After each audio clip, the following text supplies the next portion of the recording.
জনগণ জানে ইসলাম মানে একটা ধর্ম, অন্যান্য ধর্মের মতো। জনগণ কি জানে ইসলাম মানে একটা জীবন ব্যবস্থা? জনগণ কি জানে? তাহলে ধর্ম সম্পর্কে জনগণ যে বিষয়টা জানে সেটা কি সঠিক জানে না ভুল জানে?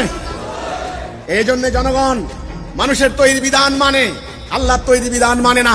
আমি একে একে বলছি, আমার কথা মিথ্যা হলে আমি তওবা করব। জনগণকে শিক্ষা দেওয়া হয়েছে নামাজ বেহেশতের চাবি, অথচ জনগণকে শিক্ষা দেওয়া দরকার ছিল তাওহীদ জান্নাতের চাবি। আল্লাহ রাসূল বলেছেন লা ইলাহা ইল্লাল্লাহ মিফতাহুল জান্নাহ, লা ইলাহা ইল্লাল্লাহ হচ্ছে জান্নাতের চাবি। আর জনগণ জানে নামাজ বেহেশতের চাবি। ভুল। জনগণ জানে আত্মার বিরুদ্ধে জিহাদ বড় জিহাদ, জনগণকে জানানো হয় নাই কাফেরের বিরুদ্ধে জিহাদ বড় জিহাদ।